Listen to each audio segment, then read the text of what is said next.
Okay, so how have the UK Gambling Commission managed to completely fail users, and what can you do next if you're one of these users that have been affected by the sequence of events over the last weekend? I think everybody will have seen it in the news now. It's in the mainstream news and it's just continuing to snowball right now.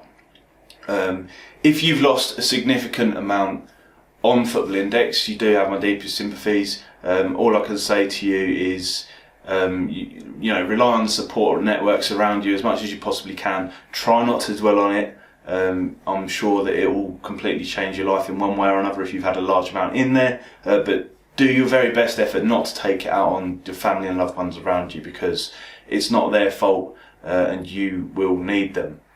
So the two questions I want to cover in this video very quickly and try and help people out if they're stuck in a rut is, how have the UK Gambling Commission failed here? How have they been allowed to let this happen?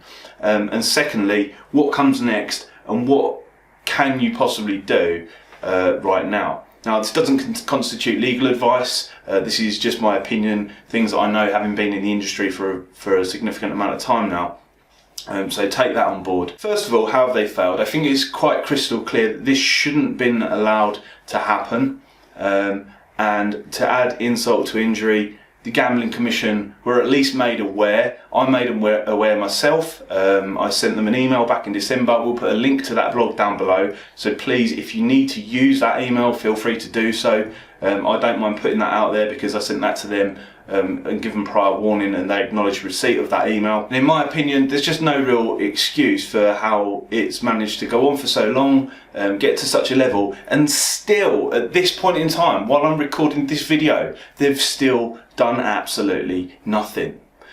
So there's some clear points laid out in a secondary article, which I'll also put in the link in the description down below. But basically, Gambling Commission seem to have allowed Football Index to have a licence and do various things without fully understanding the platform themselves, which is, in my opinion, criminal. They're legally mandated to read terms and conditions, understand the platform that they provide a licence for.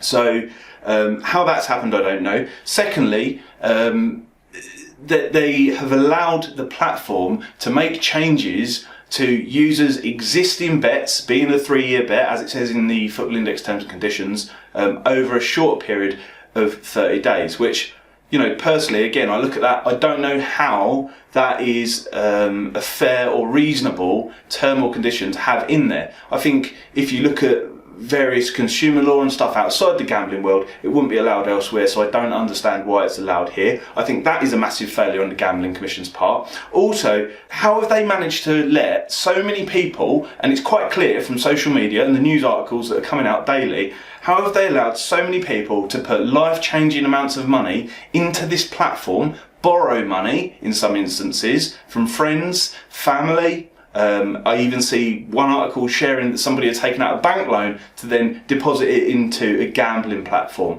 all under the premise of some of the various language which I highlight in the email in the first link down below, that is then used to promote the platform, such as investment, dividends, yields, reinvestment, all that kind of stuff.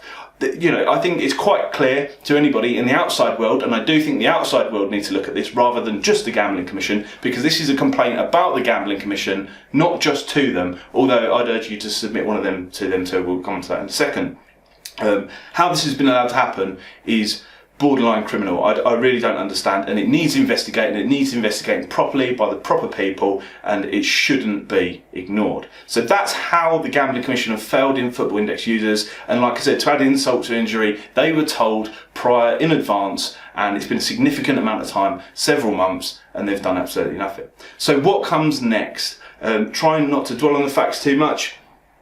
I've submitted a complaint, as has Paul, which is known as the Geek. You'll see in the second article linked in the description down below how you can do that, and it will give you a little bit of structure and information if possibly you don't quite fully understand the platform and mechanics, how it's all worked, because I'm fully aware this is a large part of the problem. The people out there didn't really understand what they were getting into, even though in some instances it did hint and say the way certain things functions worked. But if you don't fully understand it, what I'm saying here is take the points within the article. There's several points laid out there. Complain to the Gambling Commission. There's a link inside the article also where you can do that, and also send a copy to your local MP. So it goes beyond the gambling world, and it isn't just left for the Gambling Commission, because this is a complaint about the Gambling Commission as well as to them. Okay, so I think that's crystal clear. Also, just on a slightly more humane and personal level, because this kept me up at night early on when I first come across all of this. If you are struggling, we'll put some helplines and phone numbers and stuff in the description down below. Don't suffer in silence.